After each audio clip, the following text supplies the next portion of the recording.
Buen día.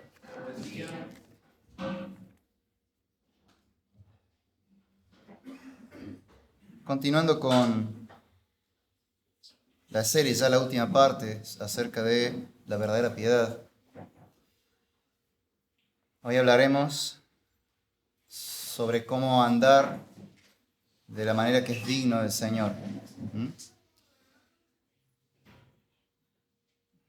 Mientras preparaba el sermón en la semana, me acordé de una película de fines de los 90 que se titula El Santo. En esa película hay un protagonista, es un personaje que en realidad es un criminal eh, y por ende usa distintas identidades falsas, curiosamente todos nombres de santos. Y por eso la película se llama El Santo. Paradójico, ¿no? Hay una parte de la película donde él se enamora de una de sus víctimas. Al final deciden no robarle la información importante que le iba a robar. Y sin hacer spoiler, por si alguno no la vio y la quiere ver, aunque es vieja, ya seguramente alguna vez la deben haber visto todos, pero bueno. Hay un momento donde él le dice a su enamorada,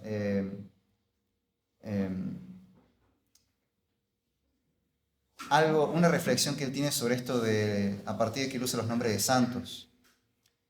Y él explica, bueno, que una persona para ser declarada santa tiene que hacer, en el caso de la Iglesia Católica, tiene que cumplirse una cierta cantidad de milagros.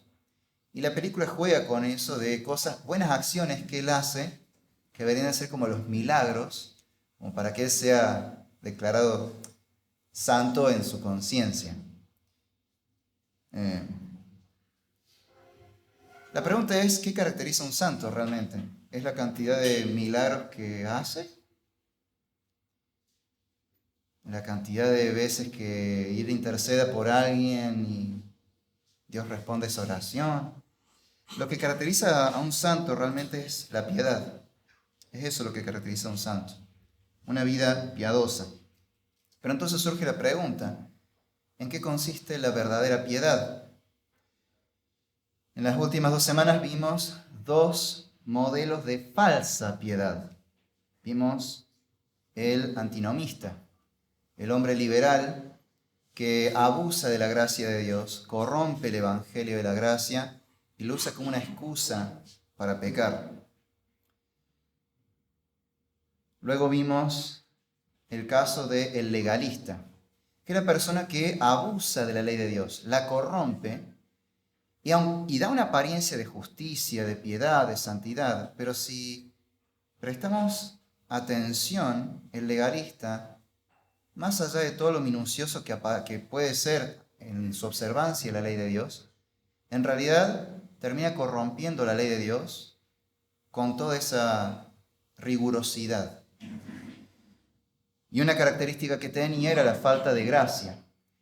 Tomaba la letra de la ley y la divorciaba del espíritu de la ley, o sea, le quitaba el sentido, lo que la ley realmente quería decir. Y de ese modo la tergiversaba y la aplicaba mal.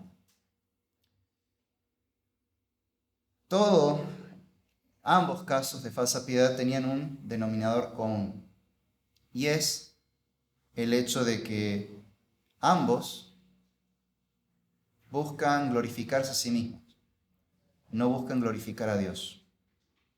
Tanto el antinomista como el legalista no se centran en Dios, sino que se centran en sí mismos, en sus obras, en satisfacerse a sí mismos, en darse una seguridad a sí mismos.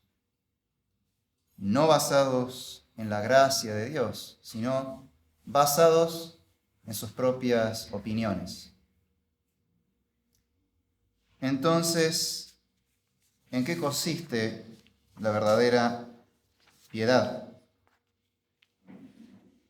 La verdadera piedad consiste en vivir toda la vida en santidad, en unidad y en amor, dependiendo siempre de la gracia de Dios, la cual está revelada en el Evangelio. Y todo esto a fin de que lleguemos a ser cada día más como Cristo. En eso consiste la verdadera piedad. Vamos a leer de la epístola a los Colosenses, el capítulo 3. Vamos a leer todo el capítulo hasta el capítulo 4, versículo 6. Colosenses capítulo 3 hasta el capítulo 4, versículo 6. Es largo. Dios mediante, en una hora por lo menos, lo vamos a terminar.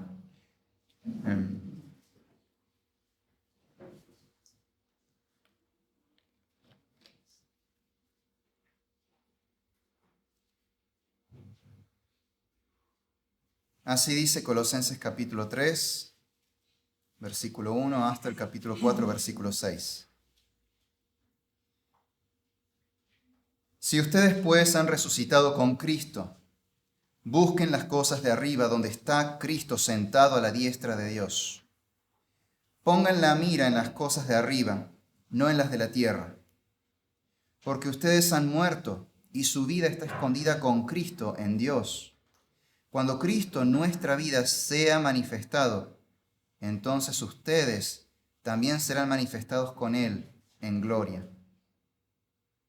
Por tanto, consideren los miembros de su cuerpo terrenal como muertos a la fornicación, la impureza, las pasiones, los malos deseos y la avaricia, que es idolatría. Pues la ira de Dios vendrá sobre los hijos de desobediencia por causa de estas cosas, en las cuales ustedes también anduvieron en otro tiempo cuando vivían en ellas.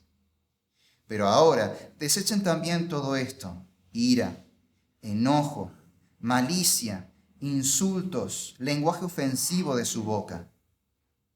Dejen de mentirse los unos a los otros, puesto que han desechado al viejo hombre con sus malos hábitos, y se han vestido del nuevo hombre, el cual se va renovando hacia un verdadero conocimiento, conforme a la imagen de aquel que lo creó.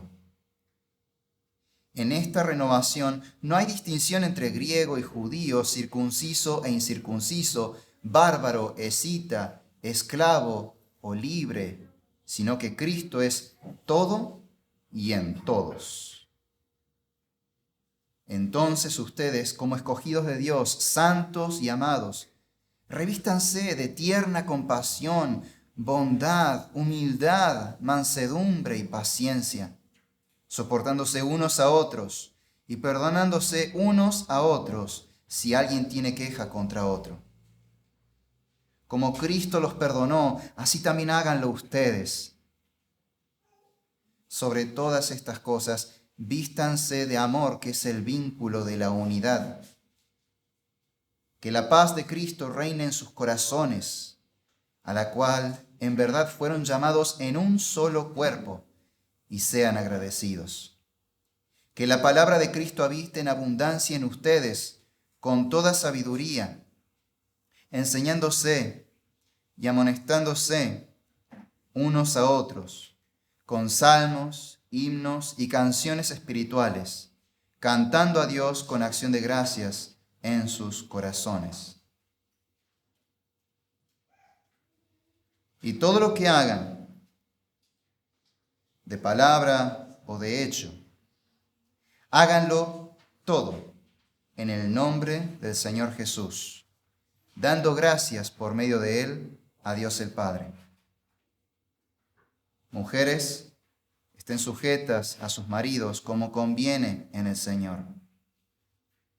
Maridos, amen a sus mujeres y no sean ásperos con ellas. Hijos, sean obedientes a sus padres en todo, porque esto es agradable al Señor. Padres, no exasperen a sus hijos para que no se desalienten. Siervos, obedezcan en todo a sus amos en la tierra, no para ser vistos como los que quieren agradar a los hombres, sino con sinceridad de corazón, temiendo al Señor. Todo lo que hagan, háganlo de corazón, como para el Señor y no para los hombres, sabiendo que del Señor recibirán la recompensa de la herencia. Es a Cristo el Señor a quien sirven. Porque el que procede con injusticia sufrirá las consecuencias del mal que ha cometido, y esto sin acepción de personas. Amos, traten con justicia y equidad a sus siervos, sabiendo que ustedes también tienen un Señor en el cielo. Perseveren en la oración, velando en ella con acción de gracias. Oren al mismo tiempo también por nosotros, para que Dios nos abra una puerta para la palabra, a fin de dar a conocer el misterio de Cristo, por el cual también he sido encarcelado, para manifestarlo como debo hacerlo. Anden sabiamente para con los de afuera, aprovechando bien el tiempo, que su conversación sea siempre con gracia, sazonada con sal, para que sepan cómo deben responder a cada persona. Amén.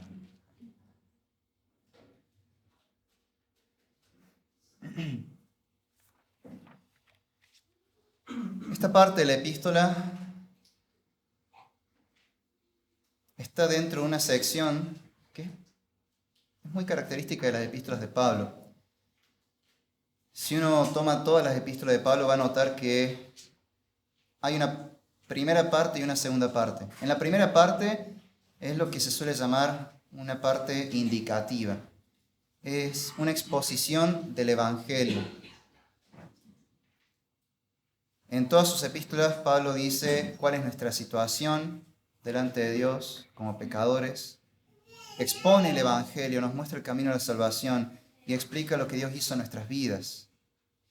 Y luego siempre hay un por lo tanto, así que, ya que, algún conector de esos que indica una consecuencia, un resultado. Y ahí empieza la segunda parte de la epístola, que es la parte imperativa.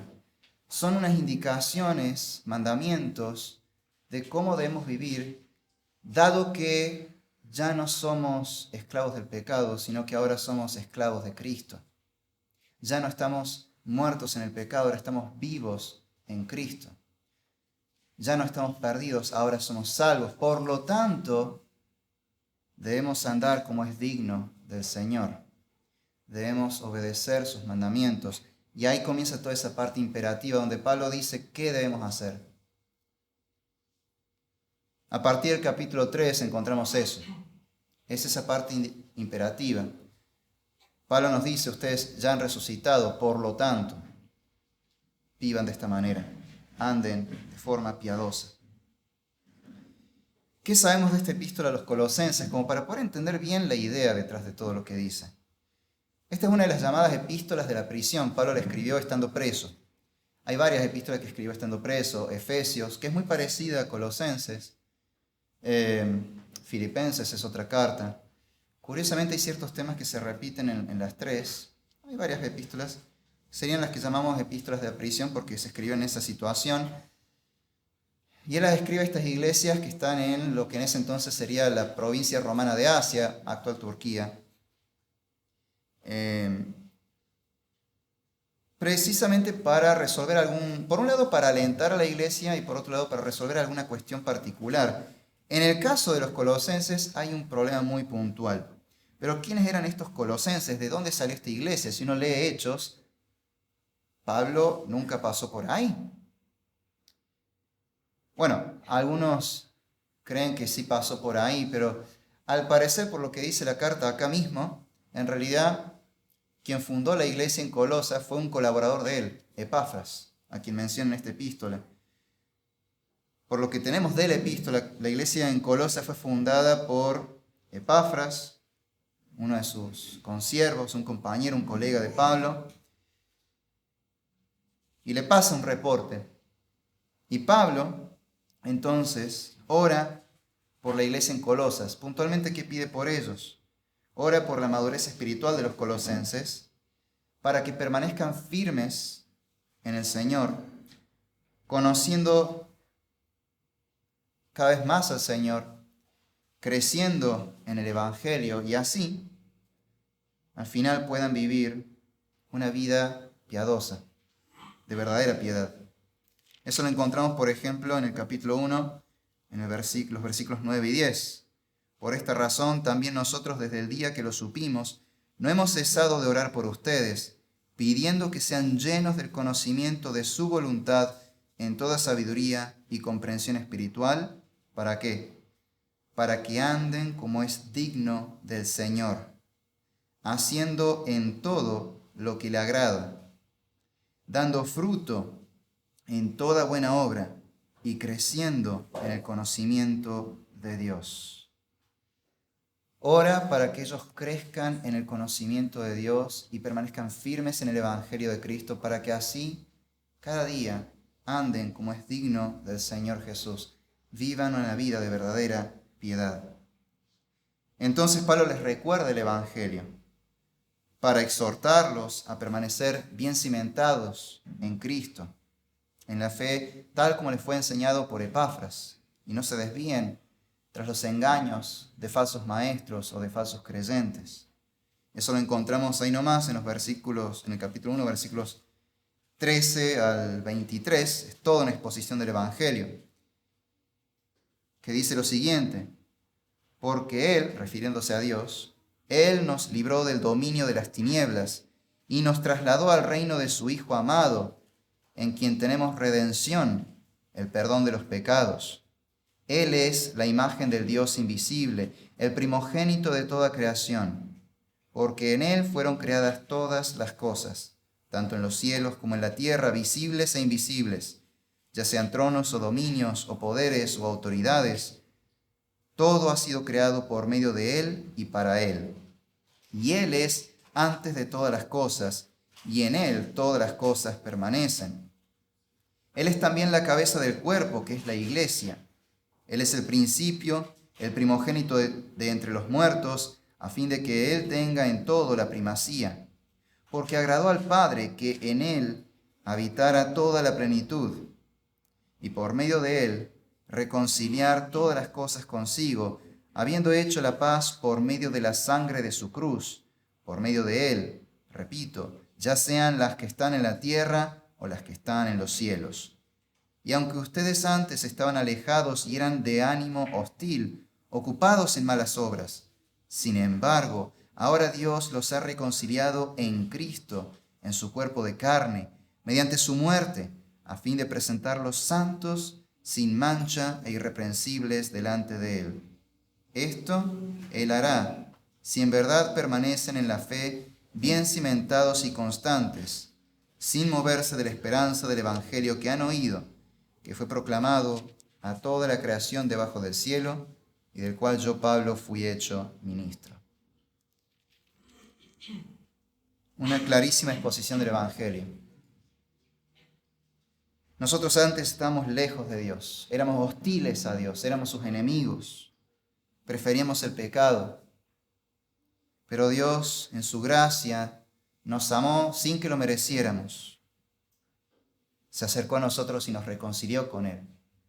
¿Cómo? Por medio de un sacrificio perfecto, por medio de la muerte sacrificial de su Hijo Jesucristo. ¿Y quién es este Jesucristo? Es el Hijo de Dios, pero más aún es Dios hecho carne. En Él habita toda la plenitud. Él es el creador de todas las cosas y quien sustenta todas las cosas.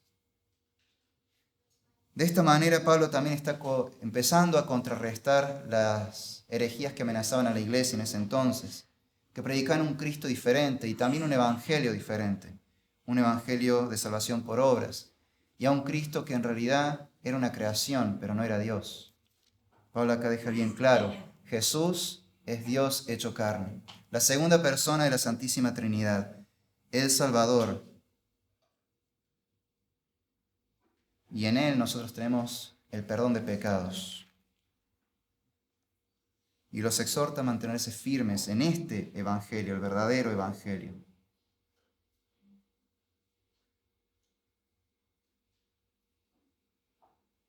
¿Quiénes son los que amenazan la pureza de la iglesia? ¿Quiénes atacan el evangelio? Un grupo de judaizantes que a su vez se caracterizaban por ser legalistas. En el capítulo 2 encontramos varios versículos donde Pablo ya habla puntualmente de ellos. Todo el capítulo 2 está atacando puntualmente o refutando puntualmente a estos judaizantes legalistas. En el versículo 4 del capítulo 2, por ejemplo, dice: esto lo digo para que nadie los engañe con razonamientos persuasivos. Ahí empieza la advertencia. Les hablo estas cosas para que no sean engañados por argumentos que son persuasivos, pero que son falsos. Parecen muy lógicos, pero son mentiras. En el versículo 8 dice: miren que nadie los haga cautivos por medio de su filosofía y vanas sutilezas, según la tradición de los hombres, conforme a los principios elementales del mundo, y no según Cristo. Estos engaños se caracterizan por tener sutilezas. Es muy difícil identificar al falso maestro, al falso creyente, más si es un legalista, porque tiene sutilezas. Pero esas sutilezas son vanas. Todo lo que enseña es solo vanidad, es como humo. Pasa, se esfuma, no sirve de nada. Y no se basa en Cristo, se basa en la opinión de los hombres, no en la palabra de Dios. En los versículos 16 a 19 nos explica un poco más de estos legalistas. Y aquí dice: por tanto, que nadie se constituya en juez de ustedes con respecto a comida o bebida, o en cuanto a día de fiesta o luna nueva o día de reposo, cosas que solo son sombra de lo que ha de venir, pero el cuerpo pertenece a Cristo. Nadie los defraude de su premio, deleitándose en la humillación de sí mismo y en la adoración de los ángeles, basándose en las visiones que ha visto, envanecido sin causa por su mente carnal, pero no haciéndose, o sea, aferrándose, no haciéndose a la cabeza, de la cual todo el cuerpo nutrido y unido por las coyunturas y ligamentos crece con un crecimiento que es de Dios. El legalista se pone en el estatus de juez. Él no toma la palabra de Dios como la regla de fe, sino que el legalista es la regla de fe. Y la palabra de Dios solo es una excusa. Juzga y condena a los piadosos, a los verdaderamente piadosos. Y se basa más que nada en sus ideas, su propia interpretación de lo que es la verdadera piedad. Acá Pablo llega incluso a mencionar, se basa en sus propias visiones que él ha tenido. Ahora, quizás alguno pueda decir, bueno, no tuvo una visión, no fue que tuvo una revelación sobrenatural, pero puede ser que alguien diga algo en base a su propia percepción de la realidad, su propia forma de ver las cosas, no según la visión de Cristo. No lo está mirando desde la palabra de Dios. ¿Cuál es el resultado de eso? Oprime al pueblo, lo condena, pero además lo que propone, que es una especie de crecimiento espiritual, de iluminación, realmente no lo produce, porque no es un crecimiento que sea el que proviene de Dios. Al final estanca en la fe y pierde a las personas que siguen a estos falsos maestros.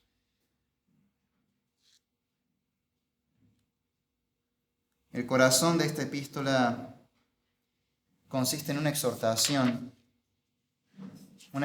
a crecer arraigados a Cristo, ya que solo en Cristo somos edificados y solo en Cristo llevaremos adelante una vida verdaderamente piadosa.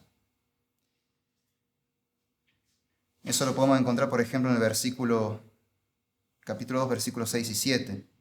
Por tanto, de la manera que recibieron a Cristo Jesús el Señor, así anden en Él, firmemente arraigados y edificados en Él, y confirmados en su fe, tal como fueron instruidos, rebosando de gratitud. Solo en Cristo tenemos el verdadero crecimiento. Solo en Cristo llegamos a la verdadera piedad. Por el contrario, esos sutiles engaños de los legalistas y herejes, aunque parecen cosas muy santas, muy justas, muy agradables a Dios, en realidad solamente son vanidad, son humo. Y estos hombres venden humo. Su espiritualidad no transforma el corazón. Cambia quizás la conducta exterior, pero el problema permanece. No resuelve el problema del pecado de raíz. Solo lo oculta un poco. No es más que falsa piedad. Y en el capítulo 2, versículos 20 al 23, Pablo es muy claro en eso. Si ustedes han muerto con Cristo a los principios elementales del mundo, ¿por qué, como si aún vivieran en el mundo, se someten a preceptos tales como no manipules, no gustes, no toques? Todos los cuales se refieren a cosas destinadas a perecer con el uso, según los preceptos y enseñanzas de los hombres. Tales cosas tienen a la verdad la apariencia de sabiduría en una religión humana, en la humillación de sí mismo y en el trato severo del cuerpo, pero carecen de valor alguno contra los apetitos de la carne. Es clarísimo. La falsa piedad, por más buena que parezca, no transforma el corazón. El problema permanece. Solo en Cristo tenemos el verdadero cambio. Y solo por medio de Cristo podemos llegar a tener la verdadera piedad.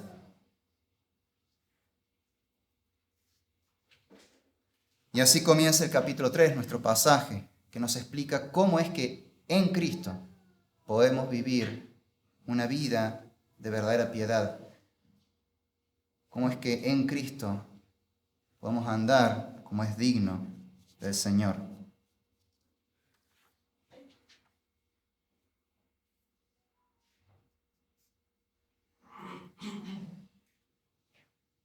Capítulo 3, versículos 1 y 4 dice: si ustedes pues han resucitado con Cristo, busquen las cosas de arriba, donde está Cristo, sentado a la diestra de Dios. Pongan la mira en las cosas de arriba, no en las de la tierra, porque ustedes han muerto y su vida está escondida con Cristo en Dios. Cuando Cristo, nuestra vida, sea manifestado, entonces ustedes también serán manifestados con Él en gloria.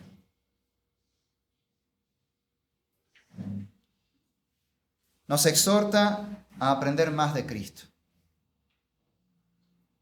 Busquen las cosas de arriba, las cosas celestiales. Busquen los tesoros celestiales. ¿Y cuál es el tesoro celestial? Por lo que viene diciendo la epístola, es el conocimiento y la sabiduría de Dios. Es conocer a Dios cada vez más, pero no es un conocimiento intelectual solamente. Si bien implica el uso de la razón, pero es un conocimiento que nace de la intimidad con Dios, de relacionarnos con Dios. Conozcamos más a Dios y conozcámoslo en la persona de Cristo. Dios se nos ha revelado por medio de su Hijo. El libro de Hebreos comienza así: Dios nos ha hablado en otros tiempos de muchas maneras por medio de los profetas, pero en el último tiempo nos ha hablado por medio del Hijo. Aquí Pablo dice en Colosenses que en Cristo habita toda la plenitud de la deidad. Ver a Cristo es ver a Dios, porque es Dios hecho carne. Cristo mismo nos lo dijo a nosotros en su última cena. Recuerden cuando Él nos dijo: el que me ha visto a mí ha visto al Padre. El que me conoce a mí conoce al Padre. Conozcamos más a Cristo, aprendamos más de Cristo. Él es nuestro gran maestro. Aprendamos de Cristo. Aprendamos más sobre Él. Aprendamos más de Él. Y andemos en santidad. Ahora, en Cristo nosotros ya somos declarados santos. La epístola comienza saludando a los santos que están en Colosas. Gracias a Cristo, a su redención, los que hemos creído en Él y nos hemos arrepentido de nuestros pecados, ya somos declarados santos delante de Dios. Pero todavía luchamos con ese viejo hombre viciado por el pecado. Todavía debemos revestirnos del nuevo hombre. Todavía debemos ser progresivamente santificados. Y ese proceso va a durar toda la vida hasta que el Señor vuelva. Cuando Cristo, nuestra vida, sea manifestado, entonces nosotros también seremos manifestados con Él en gloria. La obra será terminada. Cuando el Señor vuelva, y Dios quiera que sea muy pronto y en nuestros días, seremos totalmente santificados y seremos exactamente como Él es, y le veremos a Él tal como Él es. Pero mientras tanto, hasta que ese día llegue, andemos en santidad, imitemos a Cristo.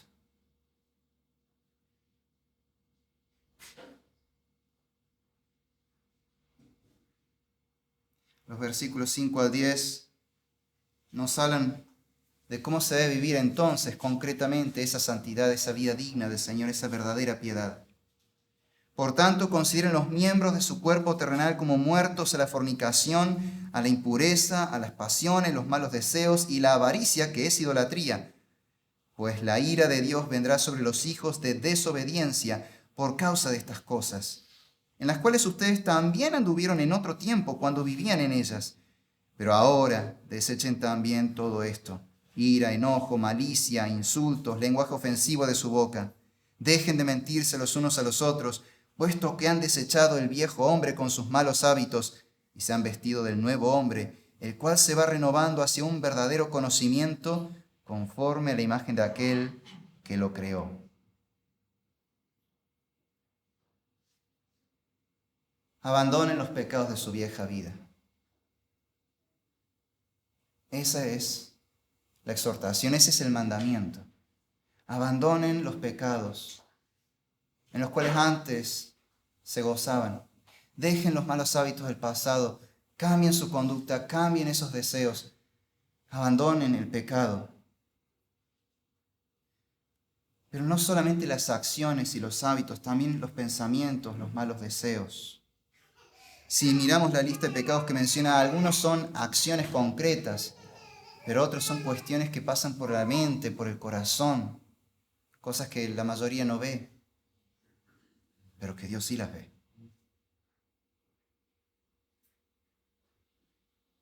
Y reemplacemos todo eso con lo que a Dios le agrada. No es solo cuestión de abandonar, de dejar de hacer algo. Es también cuestión de empezar a hacer otra cosa. Hay un reemplazo. Abandonen el pecado, saquen el pecado y empiecen a obedecer los mandamientos de Dios. Empiecen a vivir en santidad. Hagan obras de misericordia. Sean justos.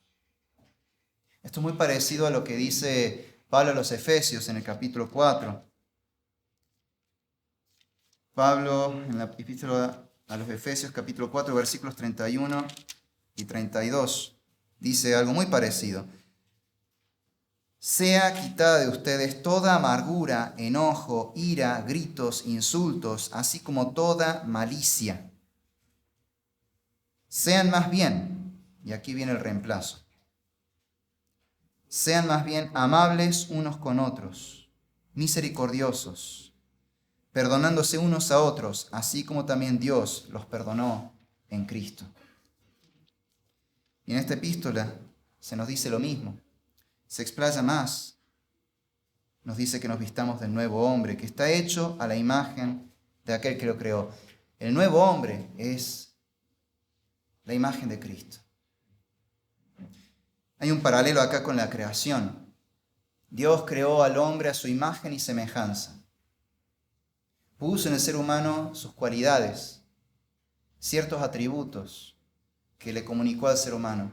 Inteligencia, amor, un sentido de la justicia, misericordia, bondad, benignidad. El pecado lo arruinó, pero la imagen de Dios sigue ahí en nosotros, manchada, pero está. Pero Cristo, al redimirnos, restaura todas las cosas y de a poco nos va limpiando de la mancha del pecado. y va restaurando la imagen de Dios en nosotros, la imagen de Cristo. ¿Se acuerdan que hace unos años hubo un cuadro muy valioso, muy antiguo? Era de una iglesia, creo que ortodoxa, católica ortodoxa.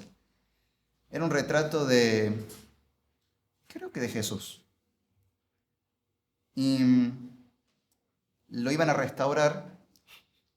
Y el artista que contrataron realmente no era auténtico artista, no sabía restaurar. Lo que terminó resultando en una caricatura, arruinando una obra de arte preciosísima y muy cara. Eso es lo que el pecado hace en nosotros. Eso es lo que el legalismo hace en nosotros. O el antinomismo también. Esta falsa piedad, el ser liberales o el ser legalistas. Pero Cristo es el verdadero restaurador.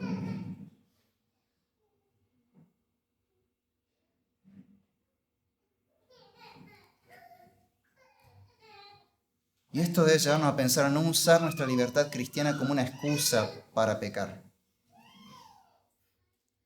Acá Pablo es muy claro, dejen los pecados en los que antes vivían y empiecen a vivir como Cristo. Empiecen a obedecer los mandamientos de Dios. No es que esté diciendo, bueno, ya son salvos, así que no se preocupen si todavía luchan con el pecado. Total, Dios los ama, los va a perdonar, está todo bien. No, les dice, dejen ese pecado. Empiecen a vivir como a Cristo le agrada, como a Dios le agrada. No usen su libertad cristiana como una excusa para pecar. Vamos a Gálatas, capítulo 5.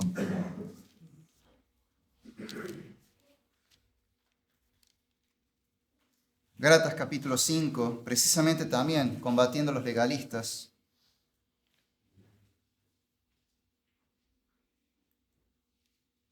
Versículos 13 al 15. Gálatas 5, 13 al 15 dice: ¿en qué consiste la verdadera gracia de Dios? ¿Para qué es? Porque ustedes, hermanos, a libertad fueron llamados. Somos libres, en Cristo somos libres. Porque ustedes, hermanos, a libertad fueron llamados. Solo que no usen la libertad como pretexto para la carne, sino sírvanse por amor los unos a los otros. No usen la libertad como pretexto para la carne, sino sírvanse por amor los unos a los otros. Porque toda la ley en una palabra se cumple, en el precepto, amarás a tu prójimo como a ti mismo. Pero si ustedes se muerden y se devoran unos a otros, tengan cuidado, no sea que también se consuman unos a otros.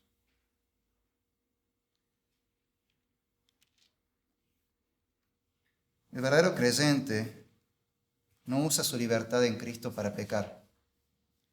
Usa su libertad en Cristo para glorificar a Dios. ¿Y cómo lo hace? Sirviendo a los hermanos. Sirviéndoles por amor, no haciéndoles daño. No usemos nuestra libertad como excusa para el pecado, sino sirvámonos por amor los unos a los otros. Andemos como a Dios le agrada, en imitación de Cristo. Esta idea en realidad continúa hasta el versículo 14, pero vemos un detalle a partir del versículo 11 en adelante que nos va a empezar a enseñar más a fondo cosas concretas sobre esta vida piadosa que tenemos en Cristo. Versículo 11 de Colosenses 3 dice: en esta renovación no hay distinción entre griego y judío, circunciso e incircunciso, bárbaro, escita, esclavo o libre, sino que Cristo es todo y en todos.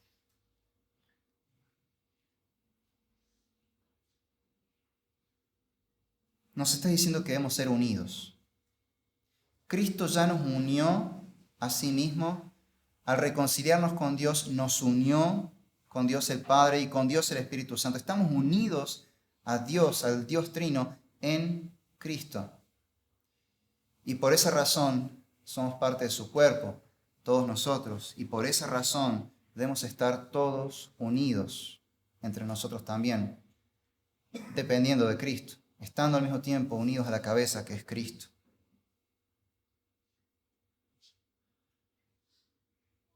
No hay distinción entre nosotros.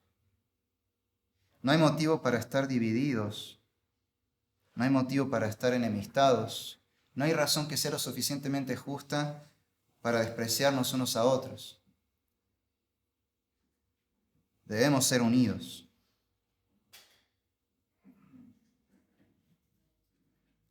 Y más adelante nos va a explicar qué cosas debemos hacer para mantener esa unidad, ese vínculo de la unidad que es el amor cristiano. Versículos 12 al 14 dicen: o entonces ustedes, como escogidos de Dios, santos y amados, revístanse de tierna compasión y bondad, humildad, mansedumbre y paciencia, soportándose unos a otros y perdonándose unos a otros, si alguien tiene queja contra otro. Como Cristo los perdonó, así también háganlo ustedes. Sobre todas estas cosas, vístanse de amor, que es el vínculo de la unidad. Como somos escogidos de Dios, santos y amados, hemos muerto al pecado y hemos resucitado una nueva vida en Cristo y para la gloria de Dios. Por eso debemos imitar a Cristo y vestirnos de el carácter de Cristo. Compasión, bondad, humildad, mansedumbre y paciencia. Y así como Cristo nos perdonó sin que lo mereciéramos, nosotros debemos perdonarnos unos a otros, aun si no lo merecemos.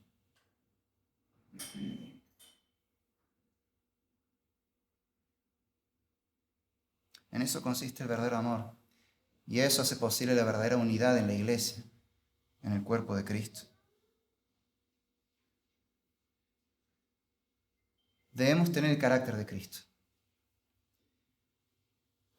Gálatas 5, versículo 25, tiene un versículo, una idea muy conocida, que es la del fruto del Espíritu.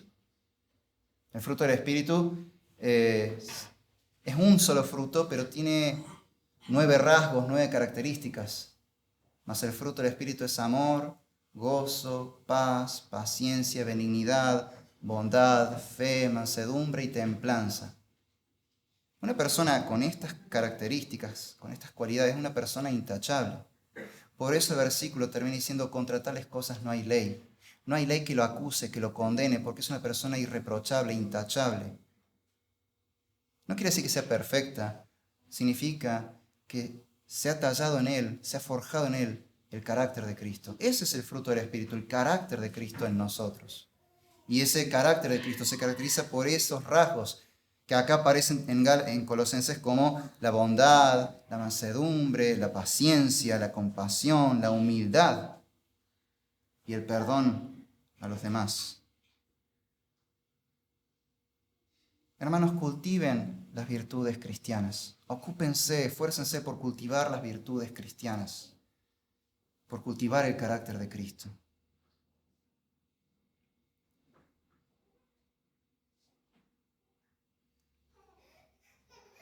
Debemos procurar cultivar todo el carácter de Cristo, pero como dije, esto es un proceso. La santificación es progresiva, culmina cuando Cristo vuelva. Por ende, el tratar de ser conformados cada vez más a Cristo, el imitarlo al Señor, en aprender a ser más como Él y el dejarnos moldear por Dios para ser hechos cada vez más como Él, lleva tiempo. Y no vamos a tener todas las cualidades de Cristo al mismo tiempo. Y a veces vamos a ver que hay cristianos donde se destaca más una cualidad específica en cierta época de su vida, a medida que va aprendiendo las otras cualidades. Además que van naciendo por el Espíritu Santo, van apareciendo por su obra en el corazón esas otras cualidades. Entonces hay hermanos que quizás se caracterizan más por un rasgo de Cristo que por otro. Y después hay otro hermano que se caracteriza por ese otro rasgo. Y entre todos, unidos por las coyunturas y los ligamentos, crecemos en un crecimiento que es de Dios. Mutuamente nos ayudamos a crecer en Cristo, a madurar en la fe. Hace poco, hace una o 2 semanas, una amiga, hablando de otro tema pero relacionado, usó una expresión que me gustó bastante. Habló de carisma de reconciliación, un término muy católico romano. Realmente no sé muy bien qué significa en ese ámbito, pero me gustó la expresión porque me llevó a pensar en esto. Hay hermanos que se caracterizan por ser más conciliadores, por ser más pacificadores. Tienen ese carisma de reconciliación. Hace unos años, antes de la pandemia, hablando con un hermano allá en Córdoba, que estaba por asumir un nuevo ministerio, hablábamos de cómo se llevaba con el líder anterior, que se llevaba bien, pero había notado algunas cosas raras y estaba preocupado. Entonces hablamos de eso. Le expliqué, porque yo había trabajado con ese otro hermano, entonces sabía, entendía más cosas, y le comenté que se quedara tranquilo, que cualquier cosa se sintiera libre de hablar con él y sacarse las dudas. Y en eso él me dice: vos te caracterizás, Leo, por ser muy diplomático. Bueno, se ve que tengo ese espíritu conciliador, ese carisma de reconciliación. Pero otros hermanos son como un bálsamo. Son una medicina para nuestras vidas. Son la cura. Son los hermanos que nos consuelan cuando estamos pasando por un momento difícil, o cuando hemos pecado y nos hemos arrepentido y todavía estamos dolidos por el pecado, por las consecuencias del pecado, y aparece de parte de Dios ese hermano que es como un bálsamo y nos consuela, nos ayuda a sanar en Cristo. También está ese hermano que es como un mate, una bebida energizante. Es el hermano que te exhorta, o sea, te fortalece, te anima, te da ánimo, te alienta a seguir adelante firme en el Señor, a no decaer en los momentos de prueba. Ora por vos, te alienta. Necesitamos de esos hermanos mate que nos alienten diciendo: seguid, sigan firmes y adelante, sin temor alguno, que Jesús nos ve, como diría el himno.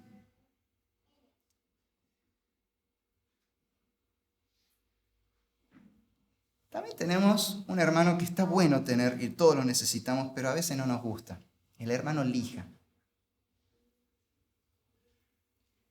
Es ese hermano que nos corrige, nos confronta. Pero no hablo del hermano criticón. Ese más bien necesita que lo eligen. Ese tiene un problema y necesita que lo ayuden. Hablo del hermano lija, o sea, el hermano que con amor te llama aparte en privado, dice: hermano, lo que quería hablar con vos es que veo esto en vos. Veo que estás pecando, arrepentite, esto no le agrada a Dios. Es hermano que va a estar haciéndote un seguimiento para saber cómo estás con ese pecado. Si estás luchando, va a insistir, te va a llevar al arrepentimiento, con amor. Te va a decir la verdad, que te va a doler, pero va a venir con amor. Es necesario que tengamos esa clase de hermanos. Alguien con quien rendir cuentas. Lo necesitamos. Alguien con quien practicar la confesión de pecado uno a uno. Y me gusta mucho esta metáfora del hermano lija. Mi papá trabajó toda su vida como pintor de casas. En una época que yo quedé desempleado y no había forma de conseguir trabajo por 3 años, más allá de alguna que otra changa, pero nada estable, nada fijo. Mi papá en su misericordia me llevó a trabajar con él, obviamente me enseñó el oficio.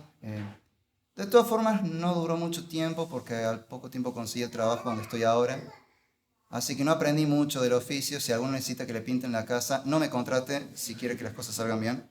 Pero hay algo que sí aprendí muy bien. Y era por qué había que lijar una pared antes de pintarla. No sé por qué, pero aprendí eso. Hoy me es útil. Y él me decía, es importante lijar la pared antes de pintarla. Primero con una lija gruesa para sacar la pintura previa. Y luego con una lija fina para dejar la superficie limpia de asperezas, lista para que así la pintura arraigue bien en la pared, la nueva pintura. Eso es exactamente lo que Dios hace con nosotros cuando nos manda un hermano lija. Dios nos lija nuestro carácter, lija nuestra alma, para lijar las asperezas, sacar esas asperezas que hay en nosotros y poder pintar en nosotros un mural con el retrato de Cristo. Nos hace cada vez más parecidos a Cristo.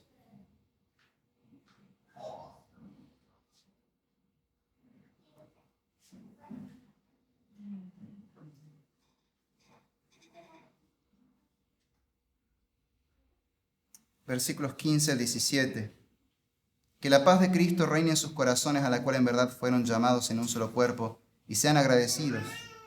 Que la palabra de Cristo habite en abundancia en ustedes con toda sabiduría, enseñándose y amonestándose unos a otros con salmos, himnos y canciones espirituales, cantando a Dios con acción de gracias en sus corazones. Y todo lo que hagan de palabra o de hecho, háganlo todo en el nombre del Señor Jesús, dando gracias por medio de Él a Dios el Padre.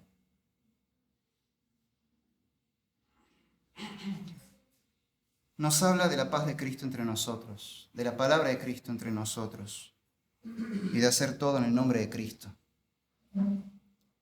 Nos habla de mantener esta unidad, de reconciliarnos con los hermanos, de corregirnos unos a otros con la palabra de Dios en amor y así ayudarnos a asegurarnos de que todo lo que digamos o hagamos en la vida sea hecho en el nombre de Dios y para la gloria de Dios. Que sea una ofrenda toda nuestra vida, nuestras palabras, nuestros hechos, nuestros pensamientos sean una ofrenda de olor grato para Dios.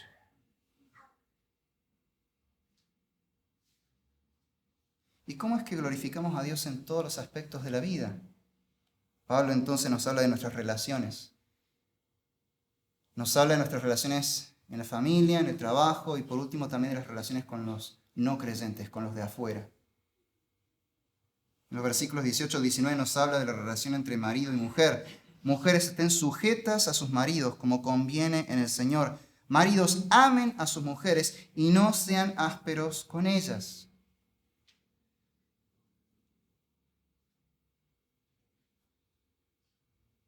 Aprendí mucho en algún momento de este pasaje leyendo un libro que sé que lo leyeron el año pasado en un grupo, que era Amor y Respeto. Justamente toma el título de esta frase. Dios le exige a la esposa que respete a su marido, a su esposo, y Dios le exige al esposo que ame a su esposa y la cuide y se sacrifique por ella.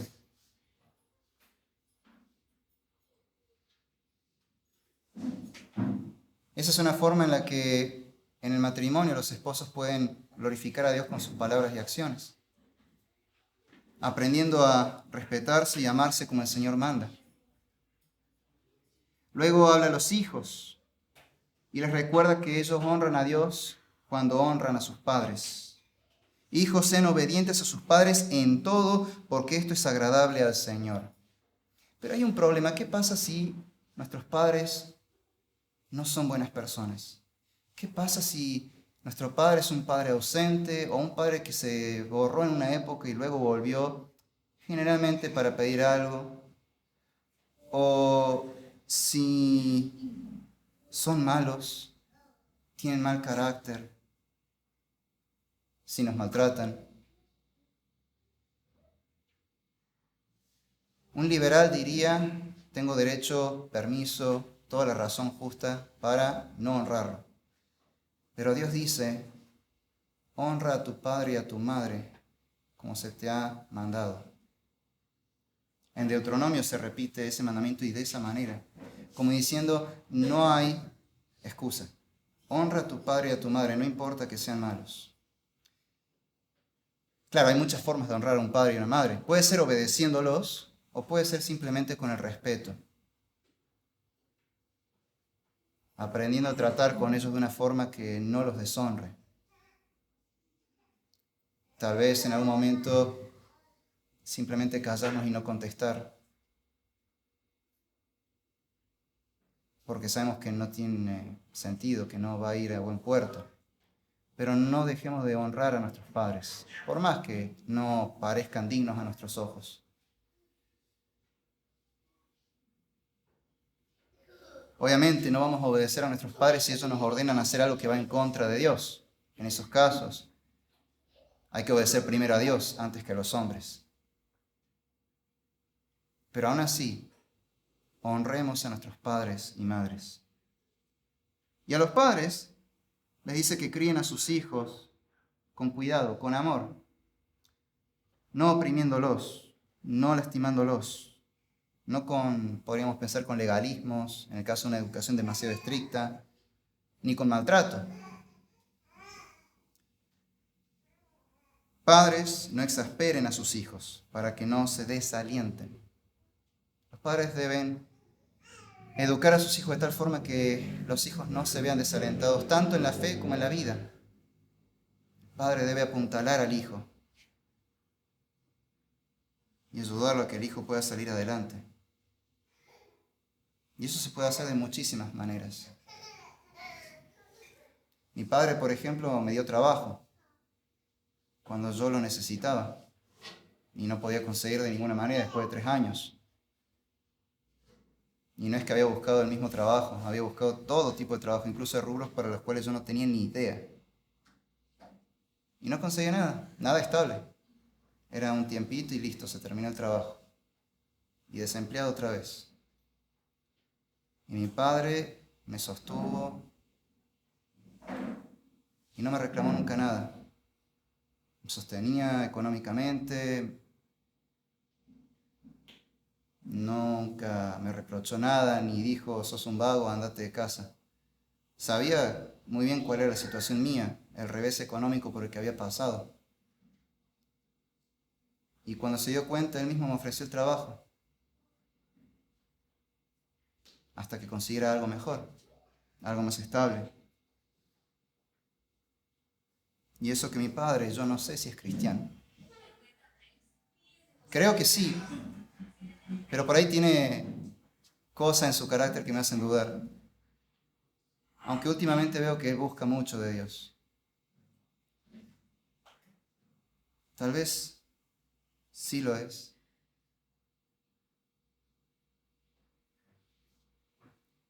Y él obedeció esta palabra de Dios. Padres, no exasperen a sus hijos para que no se desalienten. Siervos, obedezcan en todo a sus amos en la tierra, no para ser vistos como los que quieran agradar a los hombres, sino con sinceridad de corazón, temiendo al Señor.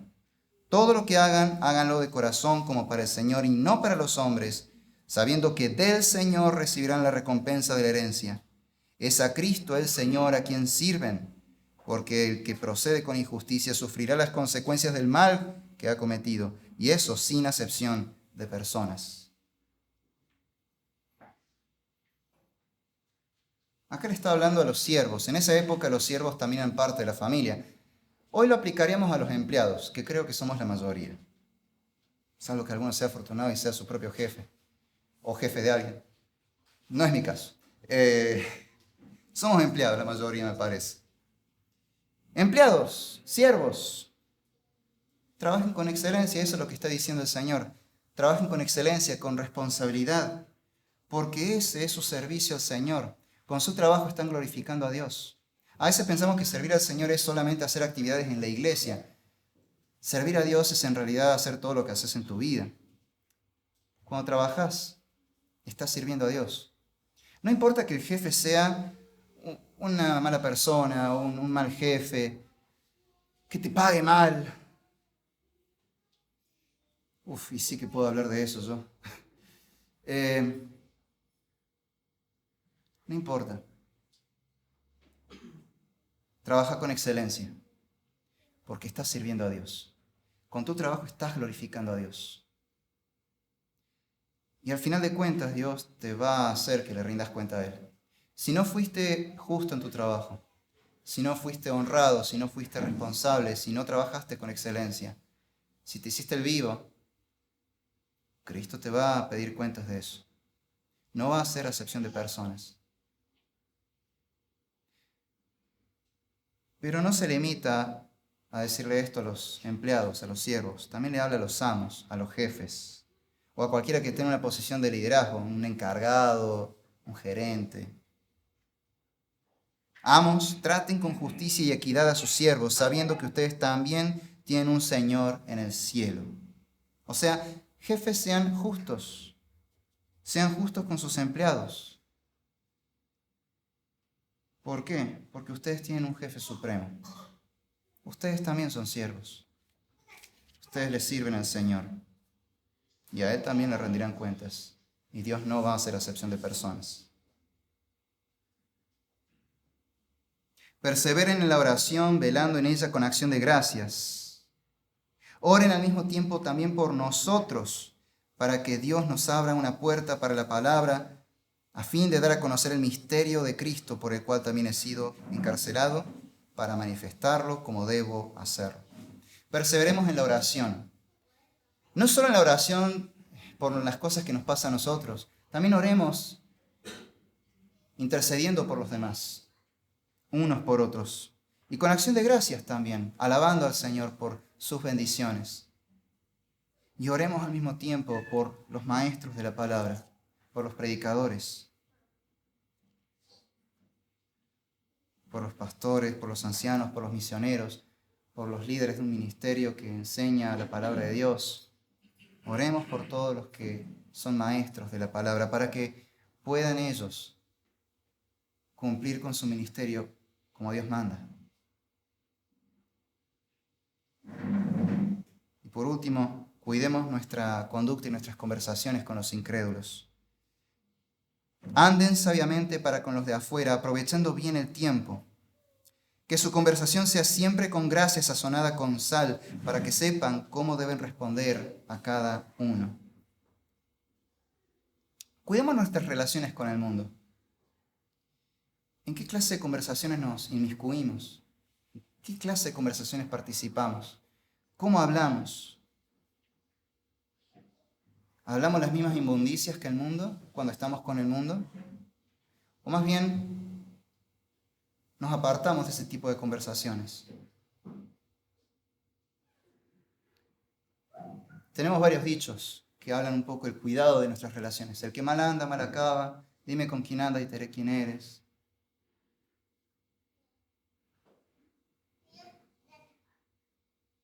No quiere decir que nos aislemos del mundo. Más Cristo dijo que no es eso lo que Él pedía por nosotros. Él nos pedía que fuéramos guardados del mal. Eso le pidió al Padre, que nos guarde del mal, no que nos aísle del mundo. Así que cuidémonos en nuestras relaciones. ¿Cómo tratamos con el mundo? Que nuestras conversaciones sean santas, sean puras, sean sabias. Y que sepamos cómo responder a cada persona, en especial cuando nos pida cuenta de nuestra fe, nos pida razón de nuestra esperanza.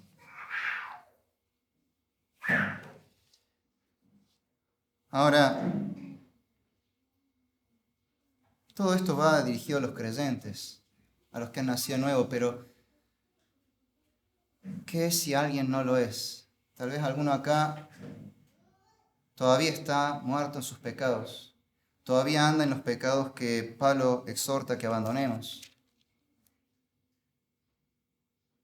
Todavía hay alguien que necesita nacer de nuevo, que necesita conocer a Cristo, que necesita arrepentirse de sus pecados y tener fe en el Señor. Que no sea como el antinomista, el liberal, que dice, bueno, total está todo bien, Dios es bueno, seguramente me va a perdonar. Colosenses 3:6, muy fácil. La ira de Dios vendrá sobre los hijos de desobediencia por causa de estas cosas, de estos pecados. Es muy clara la Escritura. Nadie entrará en el reino de Dios si permanece en pecado.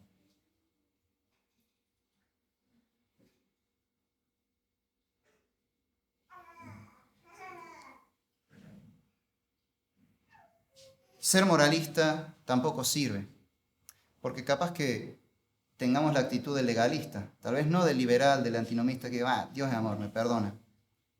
No, tal vez sea más bien un moralista. No, yo soy muy santo, yo cumplo con todo, yo no le hago mal a nadie. No soy perfecto, pero no le hago mal a nadie, ¿no? Procuro no hacerle daño a nadie. Soy muy correcto.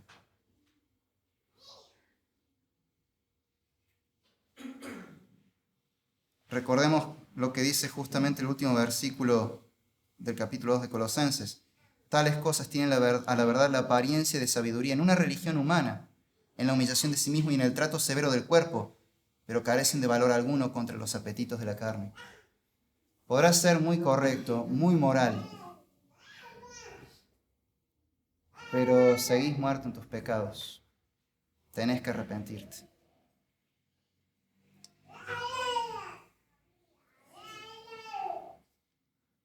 Cristo vino para reconciliarnos con Dios, para pagar el precio por nuestros pecados.